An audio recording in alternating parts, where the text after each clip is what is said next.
and gentlemen, welcome. I'm the host, Rob Lason. Today we have a guest, Richard, uh, he's a U.S. military veteran, Army veteran, who was at Club Q in Colorado the night that a tragic event had transpired.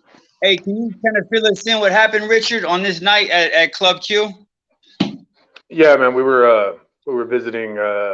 Actually, we were watching a show. One of my daughter's best friend, he's a performer, a drag performer, potted plant, and they grew up together. So we've always been cool with him. And he invited us for his birthday to go see the show. So we went out there. There's six of us. A couple, our best friends. My daughter, her boyfriend Raymond, who we sadly lost, and then my wife. So you guys pretty much just went out to have to have some time with the Good time. family and Yeah. you know just a normal night like you normally do would go out with the family and but on this evening things just went haywire, huh?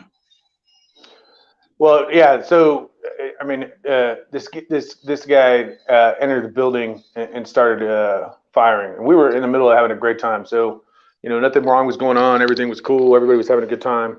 And then this guy decided to be an idiot. So he came in shooting. I smelled the cordite. I heard the rounds and the flashes, and I've heard and smelled all this before. So took cover real quick. And then he came through. When I finally got oriented and stood back up, and I kind of tried to stand back up. I fell back into another bench. I stared at him down the hallway. He was at the patio door. So proceeded over to him and myself. He was already engaged with Thomas James, who was also as part of this thing. And we pulled him down. Struggled for his weapon. I grabbed his pistol. Apparently, he kind of raised it at me. I ended up grabbing it from him. Then I started using it to beat him with it. And then Thomas was moving the AR away from his reach, and then kicking him in the head. And then as Thomas and he was injured. I don't know what his injuries were. That's up to him to talk about. But as he was slowing down, I had there was apparently a trans woman running by. And I asked her to start kicking this guy, and she proceeded to kick him about 4 or 5 times in the head with her high heels. So once that was done, I just kept. It was about 6 minutes engagement, and then cops came in. I immediately, raised my hands and moved on, and went and proceeded to do first aid on my best friend Joanne with her husband, who was also shot. So she got 5 bullets, and he took 1, actually 2.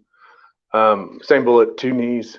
So went and did first aid, and then at that point I was arrested. Just they're just looking to close everything out. Anybody walking around was kind of a suspect at that point. But end of the day, I was able to do some first aid with her.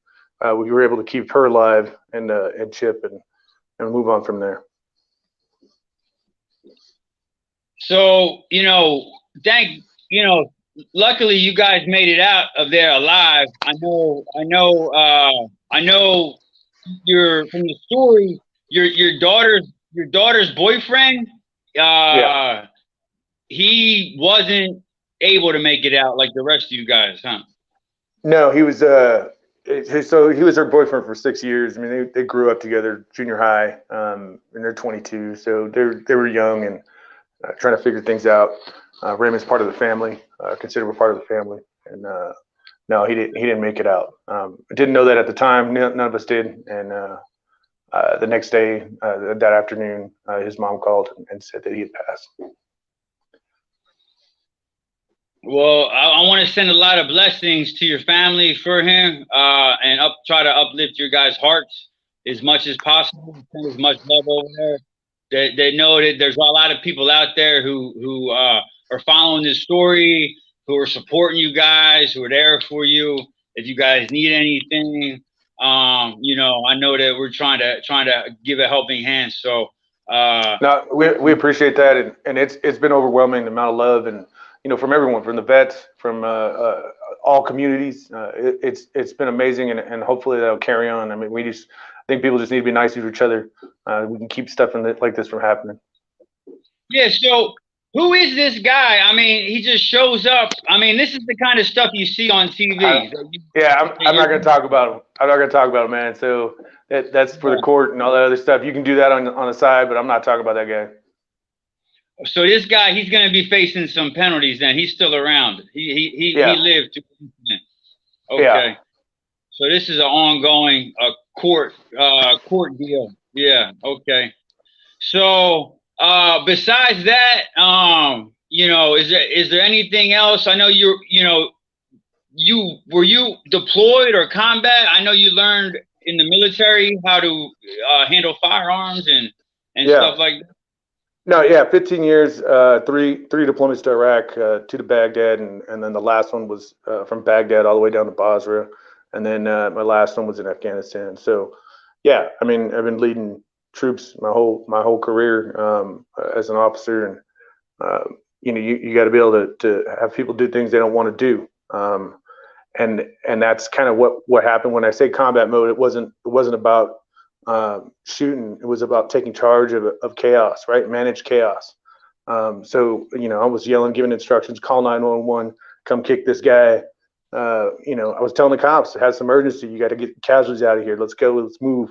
So let's take control of the situation. And I used the weapon to beat the crap out of him. I mean, I thought I'd killed him, man, bottom line. But it didn't happen. He was in the hospital for 4 or 5 days before they put him into jail. But we did what we had to do. War is ugly, combat's ugly, and it's not something I ever wanted my daughter or my wife to experience.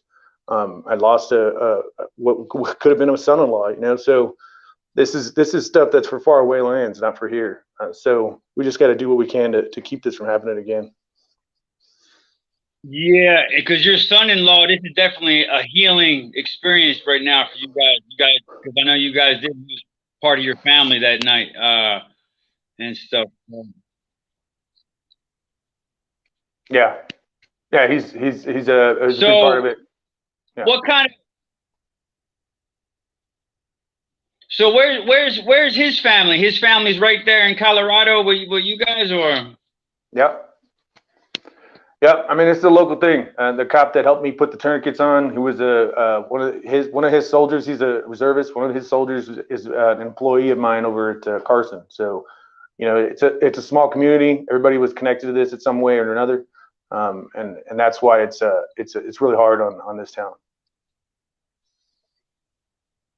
Yeah, that really hits home right there. It's a tragic story that you only see on the news, that you never feel like is going to happen in real life until it does. That's why you got to expect the unexpected. Luckily, you were trained and prepared and ready on this evening there, because I know you saved a lot of lives there. Not only your family's lives, but everybody else that was at the Club Q on that night. I know, because this guy, he wouldn't have stopped where he was. He would have continued until he ran out of ammo, or the police had put him down. So you being there, it's the worst night of your life, obviously, and your families, but you did save a lot of other people's lives. So maybe God or somebody had you there at the right time to save everybody else. I don't know what the story behind it is, but God put one of his strongest soldiers there, because obviously, you're a trained soldier, and, thank you for your service. And stuff. So you said you were an officer? Yeah. Wow. Yeah. No, I appreciate the words, man. That's nice of you. I really do appreciate it. Yeah. I seen it on TV, man. The night that I seen it, I was like, wow, man. I kept watching your speech at your house over and over again. And it just because I actually passed through out there before. I was out there so I know the area, and so I kind of follow. I follow some news out there and stuff, and When I seen it, I just watched your video over and over again because I could just see it in your eyes, in your heart, like this was just like a unreal moment in your life, you know. So uh, I'm glad that you reached back out to me and we were able to get together and you know Yeah. and kind of shine some light to the situation. Maybe we can try to help. I don't know, save some other people's lives, so maybe something like this doesn't happen again in the future. Uh, you know, I don't know what your thoughts are on gun control. I know you being military and stuff like that. Yeah, no, I've stayed away from all that. I don't have an opinion on nothing, man. I'm an officer. I stay apolitical. I'm not an officer anymore, but I keep that mindset. And you know, everybody has to make up their own mind and figure out what they want to do. I'm not one to advocate for anybody. Okay, okay, yeah, because I know with this stuff kind of happening, a lot of people, you know, I don't know what direction that you know that they would take this, but I know some people like to have guns, other people don't. Some people don't mind or you know. So, but yeah, being an officer is better just to stay, you know, stay completely, yeah, just out of it because you got a lot of stuff going on, a lot of soldiers to take care of. So, what was your MOS over there at Carson? I was field artillery, Oh, so I field did a lot. artillery. Yeah, I did a lot of infantry stuff over downrange. We went a lot of big guns being used, just the little ones. Yeah, yeah, yeah. Wait, so this guy, he had an AR, or what kind of pistol did he have? Well, he had an AR and he had a pistol. I don't know what the specifics or whatever. That's up to the DA, but I know what I was wrestling with, and that's those two weapons. Okay, yeah, AR, yeah. Whew.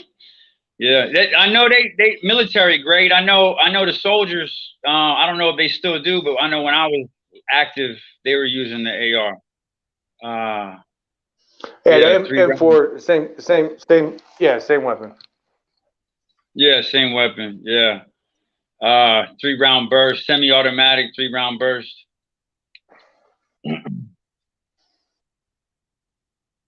So what's Carson like now? Are you guys snowed in or what?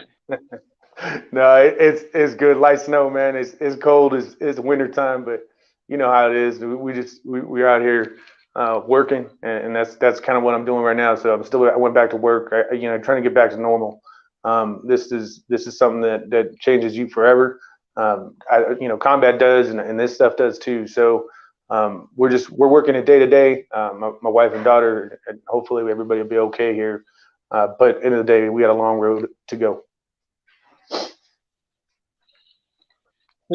Okay, so you're back to work.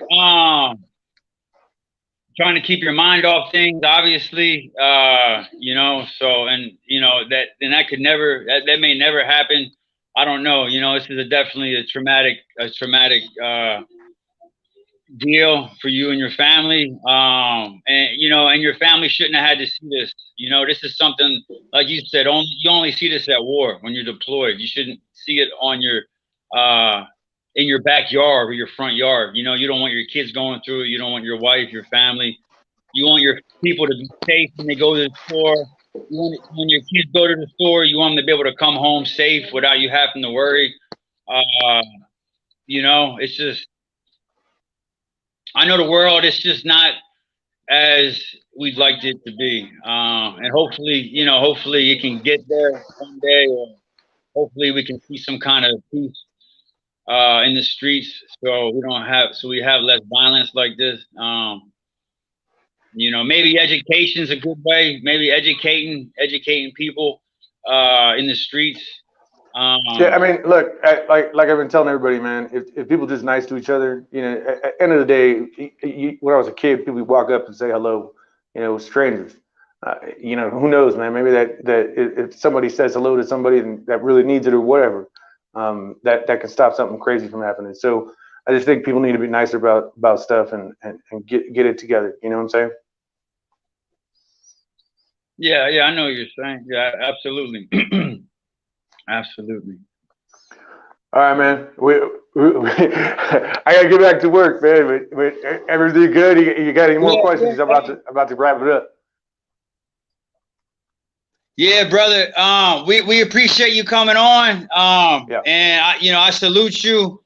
And brother, much love and respect to you and your family. And we'll have you maybe jump on later. Keep us posted or updated on what's going on. If there's anything we can do.